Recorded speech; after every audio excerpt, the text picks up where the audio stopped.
How to extend the life of your iPhone battery. Low battery. 2 words you never want to hear. Banish them with these tips. You will need an iPhone and a computer with internet access. Optional, an external battery extender. Step 1. Lock your iPhone down when you're not using it. Press and hold the sleep-wake button on the top edge of the phone to enter lock mode. In general settings, you can adjust your iPhone to automatically lock after 1 or 2 minutes of inactivity. Step 2. Keep your iPhone up to date. Software upgrades keep your battery performing at the highest level. Step 3. Turn off Wi-Fi and the 3G cellular networks unless you need to browse the internet. You can switch off Wi-Fi in Settings, and 3G options are under the Network tab in Settings. When it's time to browse, choose one or the other. You don't need both. Step 4.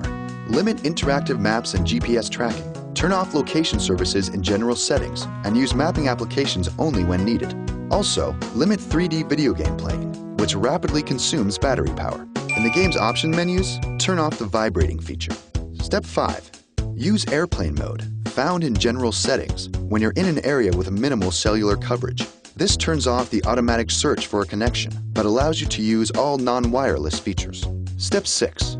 Manually check your mail. Automatic message retrieval eats battery power. In Settings, access Fetch New Data and choose Manually.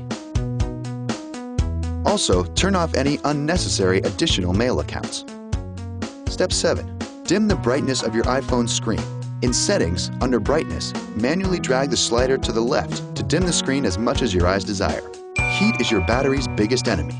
Keep your phone out of direct sunlight and never leave it in a car on a hot day. Step 8. Run your iPhone through a full charge cycle at least once a month to sync the battery's fuel gauge with its state of charge, essentially reminding the battery of its full capacity. To do this, charge the battery to 100%. Then, use the phone until the battery is completely drained. In the Settings icon under Usage, you can view battery stats, including the amount of time your iPhone has been running since its last charge. Step 9. If you're willing to shell out the extra dough, buy an external battery extender. Most slide onto the back of your iPhone and run around $100. Did you know? The lithium-ion battery inside an iPhone will last around 400 full charge cycles before it begins to diminish in capacity.